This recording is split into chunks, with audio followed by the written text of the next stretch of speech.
This video was made possible by Mizizi International, the official African diaspora clothing brand. Visit mizizishop.com for more information.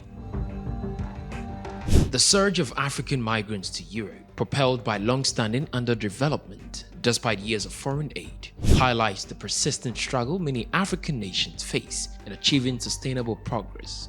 Despite substantial international assistance, systematic issues such as corruption, governance challenges, and economic disparities persist, compelling individuals to seek better opportunities abroad. This complex situation underscores the need for a nuanced approach, emphasizing not only short-term humanitarian aid, but also addressing the root causes of underdevelopment to create lasting solutions and sustainability within African countries. And now, as Italy assumes presidency of the G7, Italian Prime Minister Giorgia Meloni has revealed that supporting African development would be the central theme of Italy's 2024 G7 Presidency. Why is Italy prioritizing Africa in its 2024 G7 Presidency? How does Italy plan to push for equal partnerships in Africa? And what impact could Africa's partnership with Italy have on the continent's development? In today's video, we will offer deep insight into these questions and more. Before we dive into our topic today, if you haven't already, please consider subscribing to our channels and ringing the bells to be notified about all our exciting future videos. On Thursday, January 4, 2023, Italian Prime Minister Giorgia Meloni announced in her delayed end-of-the-year address that her country's two main priorities during its one-year leadership of the Group of Seven, popularly known as G7, will be promoting African development and combating the threats presented by artificial intelligence.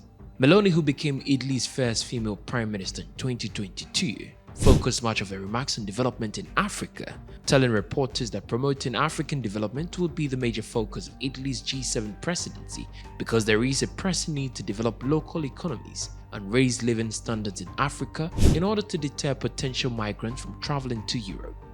What I think needs to be done in Africa is not charity. What needs to be done in Africa is to build cooperation and serious strategic relationships as equals, not predators. What needs to be done in Africa is to defend the right not to have to immigrate. And this is done with investment, not a strategy. Why does Italy plan to prioritize Africa's development during its G7 presidency? Obviously, to stem illegal migration flows from the continent. Italy has played a central role in Europe's migration crisis, particularly due to its geographical location as the primary entry point for migrants crossing the Mediterranean. According to Frontex figures, irregular arrivals of migrants in Italy via the Mediterranean from North Africa amounted to almost 114,300 between January and August 2023, almost twice as many in the same period in 2022. The country has faced significant challenges in managing the influx of people seeking refuge, leading to strained resources and political tensions. The migration crisis has exposed broader European divisions on how to handle the situation, with debate over burden sharing and a unified approach. However, Italy believes the best way to stem this migration flow from Africa is to develop local economies and raise living standards there enough to dissuade prospective migrants from seeking refuge in Europe. Essentially, Italy believes a shift from aid and development cooperation to economic partnerships is what is necessary to curb rising migration numbers from Africa. This perspective aligns with Italy's long-standing belief that one of the best ways to control Europe's migration crisis is to empower Africa and free the continent from exploitative Europeans who, through their incessant plunder, end up contributing to many of the push factors that drive illegal migration of Africans to Europe. Indeed, Italian Prime Minister Meloni recently went viral for her scathing attack on Macron and France, accusing Paris of exploiting its former colonies and calling for an end to the plunder of Africa so the continent's wealth can nourish its inhabitants. Questo è un bambino che lavora in una miniera d'oro in Burkina Faso. Il Burkina Faso è una delle nazioni più povere del mondo.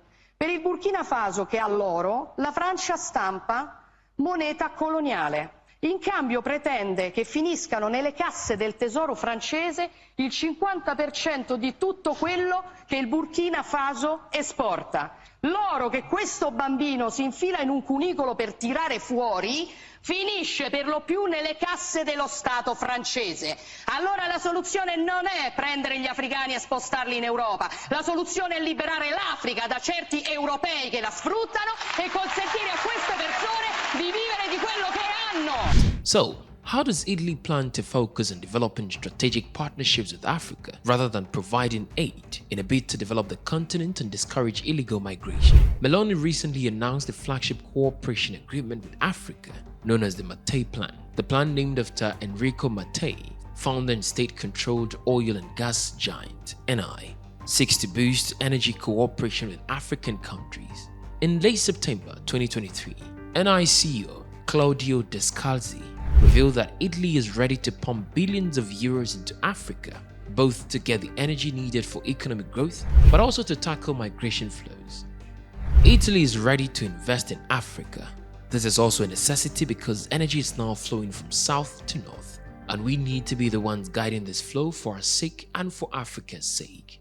Descalzi said, through this plan, the Meloni government intends to use Italy as a gateway for energy between Europe and Africa to meet demand from neighbors looking to wean themselves off of Russia. Also, though energy-centered, the Mattei Plan will lay the ground for Italy-Africa cooperation beyond energy, billions to be pumped into African nations in areas including education, exports, infrastructure, health, and sustainable exploitation of natural resources.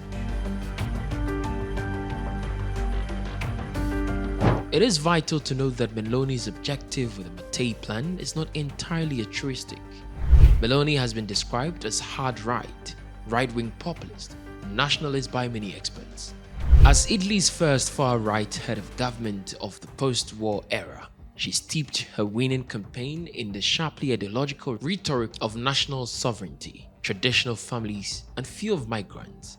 Consequently, there is a lot of pressure on her to deliver on their promise of curbing migrant flows, and the Mattei Plan is her way of fulfilling her election promise of easing the country's migrant crisis and bolstering her political career. Indeed, Professor Nicholas Westcott of the School of Oriental and African Studies at the University of London said, the plan's underlying motive of reducing illegal migration from Africa is politically realistic in Europe.